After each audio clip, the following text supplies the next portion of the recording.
Surah 9:30 declares, "The Jews say Ezra is the son of God. The Christians say the Messiah is the son of God.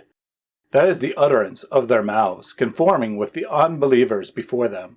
God assail them, how they are perverted." Whatever this verse means exactly, it is obviously claiming that Jews view Ezra in the same way Christians view the Messiah, which in the Quran is synonymous with Jesus. One possibility is that the Quran thinks both Jews and Christians believe God fathered children in the ordinary sense. That would explain how they are conforming with the unbelievers before them. This theory would align nicely with several Quran verses which condemn similar ideas. For example, Surah 6:101. "The Creator of the heaven and the earth, how should he have a son, seeing as he has no consort? And he created all things, and he has knowledge of everything." Indeed, that may well be the best explanation. Ibn Kathir, for example, saw it this way. "Allah mentions the misguidance of those who were led astray and claimed a son or offspring for him, as the Jews did with Ezra, the Christians with Isa, and the Arab pagans with the angels whom they claimed were Allah's daughters. Allah is far holier than what the unjust polytheist people associate with him." The problem is, this isn't a viable option for modern Muslims, since it is obviously wrong about Christian belief, let alone Jewish views of Ezra. As such, let me be generous and give Allah the benefit of the doubt, and say that he knows what Christians mean by the Son of God. That is, that the God of the universe became human in the person of Jesus. This would mean Allah thinks Jews believed Ezra was likewise God incarnate. If the Jewish people ever believed this, there ought to be some solid evidence, so here is the challenge. Produce any document or physical artifact that predates the Quran and describes the Jewish people worshipping Ezra, or the more literal Arabic Uzair, as Yahweh or God Almighty. This is, after all, what Christians clearly believe about Jesus, and the Quran says the sin of the two groups is the same. Do that, and $1,000 is yours. If the Quran is true, this should be easy. We have hundreds of documents consisting of tens of thousands of pages documenting Jewish beliefs from before Muhammad's time. If this was a widespread belief, surely one sentence at least in all of that would mention it. It is inconceivable that no Jewish writer would ever mention such an important belief in all their explanations of the Jewish faith. We also have Christian polemics against Judaism from before Muhammad's time. Perhaps one of those writers mentioned this blasphemous belief in their attacks. We have hundreds of Jewish inscriptions and artifacts known from archaeology. Can you find an example of Ezra worship among these? When you can't find anything, you're going to want to come up with some excuse. Indeed, the claim that Jews said Ezra is the son of God is so obviously false that some Muslim translators have adjusted what the Arabic says. For example, Yusuf Ali's translation makes the subtle change. The Jews call Uzair a son of Allah. Using the Arabic Uzair is fair enough, but there's no justification for substituting the indefinite a son of Allah for the definite the son of Allah. He seems to be trying to make it sound like two different claims are being made, but the parallelism is obvious in Arabic. The Quran uses the exact same words to describe the Jewish claim about Uzair or Ezra and the Christian claim about the Messiah. Muhammad Sarwar goes further, making the English read, "Some of the Jews have said Ezra is the son of God." There's zero justification for inserting "some of" into the text. This is just outright deception on Sarwar's part because he knows the statement as written in Arabic is false. Sorry guys, this sort of deception simply isn't going to cut it.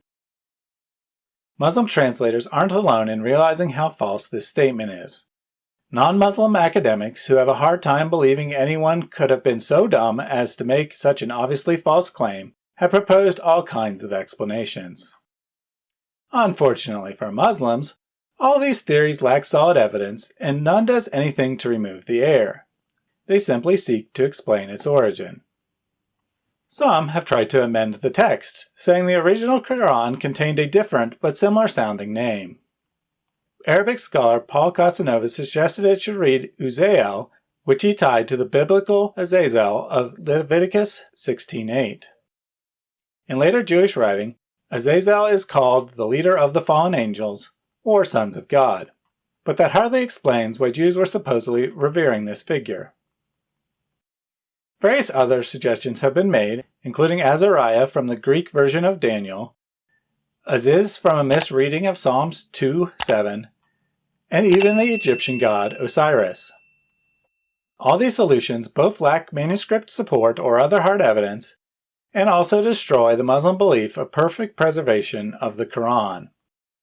So these aren't options for Muslims.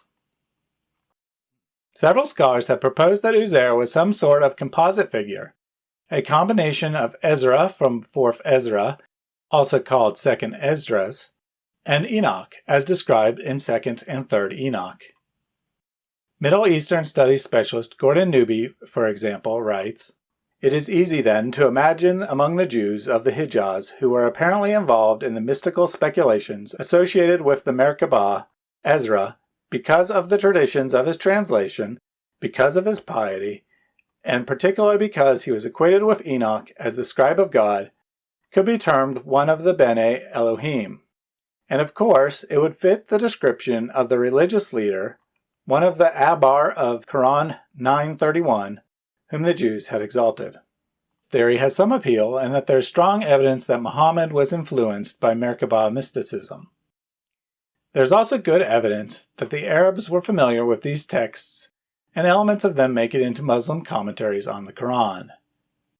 4th Ezra speaks explicitly of the Messiah being God's son, and says Ezra will be brought to the Son, showing how it is possible Muhammad could have confused Ezra and the Son when hearing the story orally. In the end, however, Newby's suggestion is inadequate. Note that he says it is easy to imagine, meaning there's no hard evidence for this association, just speculation that it was possible. Early Muslim commentators show no awareness of this connection, despite using the texts in relation to other verses of the Quran. Elsewhere, early commentaries betray knowledge of the Jewish sources underlying the stories in the Quran by filling in details found in the original source, but not contained in the Quran itself. That doesn't happen here. We see attempts to tie Uzair to the biblical Ezra through speculation of him receiving exalted status for restoring the Torah, but no use of 4th Ezra or any other Hebrew text to justify the Son of God claim directly. When faced with obvious problems like this, many modern Muslims try to use the falsity as proof of its truth. They argue that if such an obvious error was real, then early critics would have used that argument against Muhammad. This argument is extremely poor in general. Opponents aren't experts on the Quran and don't necessarily know every last verse. Plus, Muslims are known to have burned non-Islamic texts as blasphemous, so much of the opposition writing has been lost to history. It is an especially poor argument here, as we have many records of early critics using this exact verse against Islam. 9th century Muslim scholars such as Al-Jahif and Al-Qasim bin Ibrahim al-Rasi write about encountering the argument. Al-Qasim admits frankly that he had never encountered a Jew who believed Ezra was the son of God. Al-Thalibi of the 10th century relates that it was well known in his time that no Jew had such a belief, but claims that if even one Jewish leader had ever said it, then the guilt would apply to all Jews. Sheikh Tusi in the 11th century likewise admits he knows of no evidence of this belief, but makes the same nonsensical argument as modern Muslims, saying it must be true since the Jews who heard it from Muhammad allegedly didn't deny it. Early tafsir struggled to explain the verse as well. Al-Tabari reports conflicting claims on the meaning of the verse. He first says that there was only one Jew named Phinehas that said this, but then he says on the authority of Ibn Abbas that a group of Jews, not including Phinehas, came to Muhammad with this claim. The contradiction is clear evidence that Al-Tabari's sources were probably making things up in an attempt to justify the verse. Nor would such stories actually explain how the all-knowing God of the universe made such a mistake anyway. Ibn Kathir declares that the statement is universal and reflects the ugly battles which they fought against the people of the faith, but then admits that not all rabbis actually make the claim. It is important to note that while these early theologians admit the belief was common, they still try to make it apply to all the Jews in one fashion or another. This is because they understood the grammar of the Quran demands a universal application. In other words, they were struggling to explain how a belief that was obviously not universal, or even common, could somehow impart universal guilt, as the Quran claims. Let's take a step back and look at the context of Surah 930. Context is always key to interpreting the Bible properly, but doesn't always help with the Quran, as it is often disorganized and put together in seemingly random order. However, here I think it helps. Much of Surah 9 is attempting to justify Muhammad breaking existing treaties with the polytheists of Arabia. 928 concludes the justifications for why Muslims should fight the polytheists. The famous 29th verse serves as a pivot from talking about the polytheists to non-Muslims in general. Fight those who believe not in God and the last day, and do not forbid what God and his messenger have forbidden. Such men as practice not the religion of truth, being of those who have been given the book, until they pay the tribute out of hand and have been humbled. Verse 30 then provides the justification for this fighting. Jews and Christians are both guilty of committing shirk, that is, associating partners with Allah, just as the unbelievers who lived before them, the polytheists, whom the surah is primarily about. Verse 31 provides further justification or clarification, lest anyone doubt that the Jews and Christians did commit shirk. They have taken their rabbis and their monks as lords apart from God, and the Messiah Mary's son. And they were commanded to serve but one God. There is no God but He. Glory be to Him above that they associate. Verses 30 to 31, then, were written as an ad hoc justification for the declaration of war against the Jews and Christians, rather than as a condemnation of actual beliefs. Quranic studies scholar Munim Suri explains, I would argue that if we understand the Quranic statement as polemical, perhaps the problem of inaccuracies can be put aside. As is well known, polemical writings are intended not only to prove one's own viewpoint, but also to disapprove others' views, even to the point of distorting descriptions as to make them unacceptable. I agree. The statement is polemical, but not factual. The simplest option is that the writer of the Quran simply made up the statement, either wholesale or after hearing some Jews talking about Ezra as a son of God in the generic way that any Jew can be called a son of God. A more complex explanation is that it derives originally from Samaritan polemics against the Jews. It is well known that Ezra was seen as a falsifier of scripture in Samaritan thought, possibly leading to mocking statements about the hated Jews revering the supposed false prophet. Arabic professor J. Walker suggests, if the idea did not germinate in Muhammad's own mind, and since it is quite alien to Judaism, it is obviously a slanderous accusation made against the Jews by their protagonists. I would suggest, therefore, that perhaps the libelers were none other than the old enemies of the Samaritans, who hated Ezra above all because he changed the sacred law and its holy script. There is some evidence of the Quran borrowing from Samaritan ideas, and Al-Tabari provides some interesting support. Remember Phinehas? Well, in the biblical book of Ezra, Phinehas is listed as an ancestor of Ezra. He also plays an important role in Samaritan theology.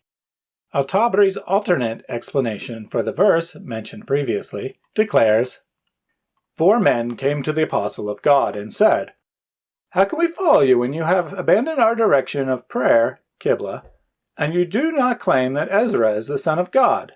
Because of what they said, this verse was revealed. This is especially interesting because there is nothing about the Qibla in the context of 930. Historian Hava Lazarus Yaffe suggests that this is an example of the commentaries betraying the underlying sources.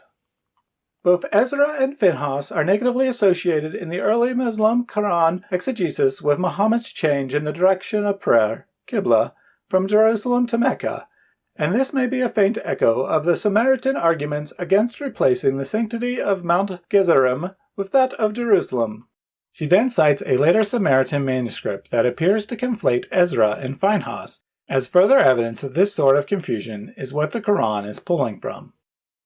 Like all theories discussed, this suggestion lacks any hard proof, but the multiple shared names certainly is interesting. Arguably, this is the best of the speculation we've seen, but it does remain speculative. Whether taken from the Samaritans or invented by Muhammad, we have a simple explanation for Surah 930. A human author used it to justify war against the Jews, not really caring whether it was true or not. The claim that the Jews call Ezra the son of God makes perfect sense if the Quran is nothing more than the work of one or more human beings. It does not, however, make any sense if the Quran is divine in origin. Surely the all-knowing God of the universe would not, in his heavenly tablet written for all people before the creation of the universe, attribute a belief to the Jewish people that no one ever had, or at best, a statement said by a few random Jews who lived during the exact time when Muhammad also lived. Muslims, I urge you to seriously consider the implications of this statement, and not simply dismiss it. If the Quran is wrong here, it cannot be the literal word of an omniscient and benevolent God, regardless of the polemical value of the false claim. Knock the peg of a divine Quran out, and Islam crumbles quickly, as there's not really any historical evidence of its truth. If the Quran is not divine, Islam is false. Abandon the God that makes false claims to justify warfare, and embrace the true God who loves you deeply. Thanks for watching.